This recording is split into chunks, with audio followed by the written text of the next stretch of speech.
I'm gonna take the flood and put that on the side for a minute. I will come back to that, but I'm gonna think about HMDA.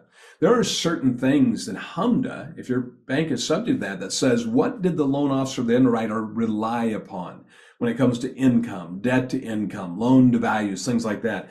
Those absolutely the loan officer has to do. Collecting the demographic information at the time of application, joint intent, all of those, the loan officer has to be doing those. Think about the tellers that they're supposed to say, hang on a minute, we're going to put a delay on this check and the Reg CC holds. Those are supposed to happen while the customer's there. Doesn't happen always. And well, there's a lot more to that, I guess. But, filling out a currency transaction report, maybe the teller does that, maybe a system or somebody else. It depends. So let's go back to the flood.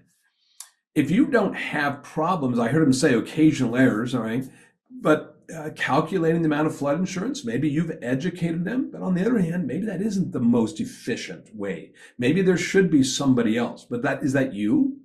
So a lot of institutions have a gatekeeper, if you will, that says, if they're in a special flood hazard area, we don't get to go past go, or we don't pass go without someone signing off. And that person's going to be me or it's somebody else. It doesn't have to be the compliance officer. If you're seen as the gatekeeper and the stopgap, if you will, that can be a negative, experience in the sense of how they view you.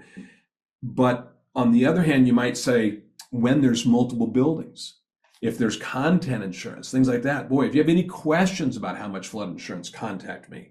Or again, I might see in a smaller institution, we just let the loan officers handle it and we take it, whereas a large institution, maybe there's centralized loan operations, then we probably have a flood specialist that's what they do. They sign off on that and other things. So it really depends. And I know I'm rambling on here. I can't give you a one size fits all on that.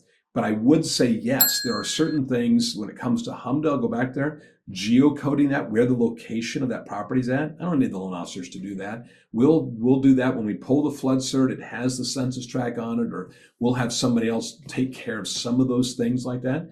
So I'm going to break it up. What are we talking about specifically? If you mentioned flood is one of them, even then I can say it could be this way or it could be that way, and it depends. So I know that's not the greatest. I can't give a one size fits all, as I mentioned. So I hope that makes sense to you.